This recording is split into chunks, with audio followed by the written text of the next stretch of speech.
We begin CBS2 News at 5 with breaking news. The search for an attempted murder suspect. He is accused of viciously beating homeless people with a baseball bat while they slept. That suspect's image was caught on camera. And CBS2's Lisa Siegel is live in downtown LA with more of that video and details on the attacks. Lisa. Well, U2 police call this man a vicious predator who attacked 3 homeless men who are now in critical condition, unable to wake up. Take a look at this surveillance video of a man LAPD says they believe is responsible for the attempted murder of 3 homeless men. Here you see him in the hallway of a building. Other video of the actual attacks they say is too brutal to be released. The assailant viciously attacked the victims while they were sleeping, striking them repeatedly with a baseball bat about the head and shoulders. Police say the suspect attacked one victim at the northwest corner of 5th and Flower about 4 a.m. Sunday morning. 2 other victims were attacked about a half hour later on the south side of Wilshire, just east of Flower. They're very vicious attacks. As I said, he's beat them repeatedly, but I believe the motive to be robbery as he goes and rifles through their property. Police say all 3 victims are in critical condition at a local hospital and have not woken up since the attack. While they don't have much information to go on, they do believe the suspect is also a homeless man. They also say the suspect has a distinctive gait you can see as he walks. There's bowed legs. The legs are extremely bowed, and you can see it in the pictures of when he's walking. Now, police do not even know if this suspect is from the area, but they say they must get him off the streets. If you have any information, contact the LAPD. Downtown, I'm Lisa Siegel, CBS2 News. Back to you. This is a guy that's worth hundreds of millions of dollars, Mark Burnett, who just tried to murder me at a party. Actor Tom Arnold says he was attacked by TV producer Mark Burnett at a pre-Emmy party. And now Arnold is filing a police report. Now this is quickly becoming a he said, she said incident. Arnold claims Burnett attacked and choked him. But Burnett's wife, Roma Downey, says Arnold was the aggressor. CBS 2's Dave Lopez is live at downtown right now with more on this bizarre back and forth. Dave? Well, Tom Arnold does say that there is videotape to back up his story, but he did not produce that videotape, the cell phone video, to the LAPD, although there is an investigation. Behind me, it shows you how tough it is security-wise to get into the Emmys today. This is as close as we could get. We don't have the proper credentials. Security was that tight. Last night, where this alleged fight took place, security wasn't so tight. If he comes anywhere near me, he's going to get a pounding. I'm not just going to rip his shirt off and his gold chain. First of all, am I going to the Emmys? No, I'm not going to the Emmys. Actor Tom Arnold had just filed a police report in West L.A. against famed Hollywood producer Mark Burnett of Survivor and Celebrity Apprentice fame. And he was just getting started on his war of words with Burnett. This is a guy that's worth hundreds of millions of dollars, Mark Burnett, who just tried to murder me at a party. And then he has this complete psycho, like he has lost it.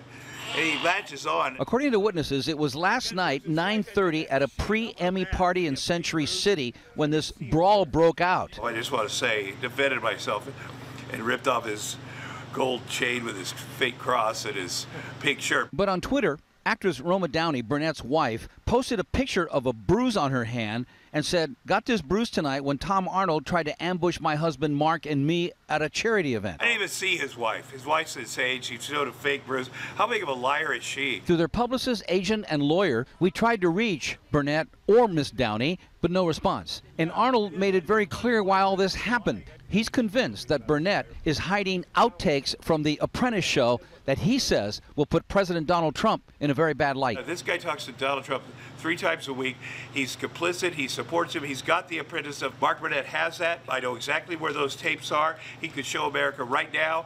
He is hurting America. You got to get this out there. Can I ask you one question? Some clips from a cable show hosted by Tom Arnold entitled The Hunt for the Trump Tapes with Tom Arnold. It starts tomorrow. The alleged fight with Mark Burnett and then the debut of Arnold's show. In Hollywood, they do say timing is everything. And as he walked away today, he said nothing will stop him from getting those tapes released. I ignore lawsuits, and I've been at about 3,000 death threats, and I just keep going. And I'm going to keep going until Donald Trump resigns, and that's a fact. So the LAPD is investigating. I was able to get a confirmation on that, and they also said that no doubt we'll be talking to Mr. Burnett and anyone else who they feel is necessary to find out if there are any charges here that will be filed. As when he came out after filing the paperwork, he didn't want to talk to the waiting media, and finally I said, well, just say a few words. He went on for about 15, 20 minutes, and as he was leaving to get to his car, he said, maybe I said too much. Reporting live from downtown Los Angeles, Dave Lopez, CBS2 News. All right, thank you, Dave. Developing news out of Washington, D.C. President Trump has ordered the Justice Department to declassify documents linked to the Russia investigation. That includes more pages of FBI surveillance warrant applications involving former Trump campaign advisor Carter Page, as well as text messages sent by former FBI Director James Comey and Deputy Director Andrew McCabe. The president has claimed the Russia probe is biased. Democratic California Congressman Adam Schiff says the president is trying to advance a false narrative. And now a Senate hearing showdown. The California professor who accused Supreme Court nominee Brett Kavanaugh of sexual misconduct will testify in public. And so will he about those allegations. CBS 2's Dave Bryan is live in the newsroom. You got the Dave right. I got the Dave right. And yeah, Dave, you take it away. You got all the developments in this fast-moving story, I might add. That's absolutely right, Pat. And Jeff, the Senate Judiciary Committee was supposed to vote on the nomination of Judge Brett Kavanaugh to the Supreme Court this week on Thursday. But now we're learning the committee will hold a public hearing next Monday at which both Judge Kavanaugh and his accuser, Christine Blasey Ford, are expected to testify. Now, today, President Trump defended Kavanaugh, but also appeared to be okay with open hearings on the explosive allegations. Judge Kavanaugh is one of the finest people that I've ever known. He's an outstanding intellect, an outstanding judge, respected by everybody. We want to go through a process. We want to make sure everything is perfect, everything is just right. I wish the Democrats could have done this a lot sooner. 51-year-old Christine Blasey Ford, a clinical psychology professor at Stanford University and at Palo Alto University, told the Washington Post that when she was 15 and Brett Kavanaugh was 17, he attempted to sexually assault her at a party. Kavanaugh denied the allegations in a new statement, saying this is a completely false allegation. I have never done anything like what the accuser describes to her or to anyone.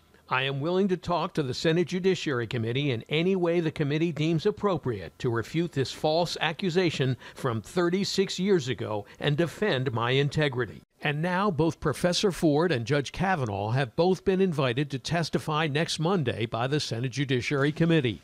It comes at a time when all eyes are on Republican swing votes, which could potentially derail the confirmation. I don't know whether there is any there, but it's my job, along with 99 other members of the Senate, to determine if there is. Obviously, if Judge Kavanaugh has lied about what happened, that would be disqualifying. Ford's lawyer, Deborah Katz, told CBS News her client wants to testify, but she's concerned about whether the process will be fair. Partisans are already lining up, taking a position that they will grill her. Senate Majority Leader Mitch McConnell accuses the Democrats of keeping the accusations a secret until the last minute. At the 11th hour, with committee votes on schedule, now they choose to introduce this allegation. Now, McConnell could make a power move and bring the nomination directly to the Senate floor, but that's not likely. Meantime, Democrats on the Judiciary Committee are calling for an FBI investigation into the accusations before a vote takes place. The FBI so far says it has not opened an investigation. Jeff, back to you. Okay, Dave, thank you so much. Well, coverage of the story continues at 5:30. We will have more on the Bay Area woman behind those accusations against Judge Kavanaugh. A bicyclist is dead after a hit and run in Torrance, and now police are trying to track down witnesses to help catch the driver. A crumpled bicycle sits inches away from the victim. The bicyclist was hit and killed early this morning on Hawthorne Boulevard near 227th Street. The driver kept on going. Crime scene investigators examined a bumper they found near the accident. They believe it could provide clues to that suspect's car. It's a busy street, so people drive maybe 45, 50, 55 miles per hour. So sometimes accidents happen. And I usually don't ride on the busy streets. I try to go down through the residential areas.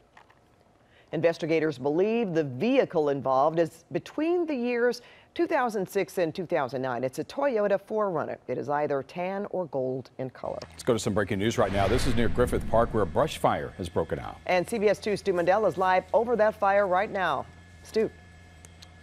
Well, Pat and Jeff, where there's smoke, there is fire, and you are correct. This is in the Griffith Park area. They actually gave it as a Los Feliz address near the corner of Ferndale, but you can see this is well into the park area itself. LA City Fire already here on scene. They're saying it's just about an acre, but is in a spot that's difficult to get to. Those ground crews, though, they don't let anything get in their way. I can already see water being put on it. Helicopters are here as well. LA City Fire making at least 2 drops already. A little bit of fire still active, but the number of resources here on scene, they might have this contained shortly. Again, this is a small fire in the Griffith Park area.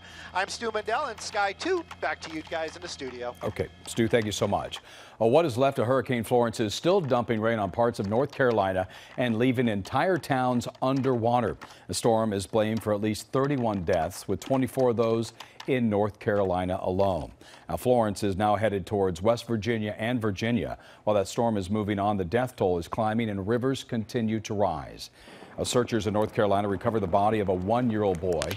We're told he was swept away when his mother lost her grip on him. They got out of their car in floodwaters. The coastal city of Wilmington is cut off from the rest of North Carolina. Emergency crews will bring food and water there. People short on gasoline and patience. We don't have no gas. We're sitting in line. We've been sitting here since 7 this morning trying to get gas to transport her across the street. I have a mama at the hospital now, and she needs dialysis. In places like New Bern, where that water has already receded, people there are beginning to assess the damage and finally clean up. Well, despite dire warnings about the hurricane's danger, a lot of people in Florence's path chose to stay, and now rescuers are busy plucking people from flooded neighborhoods.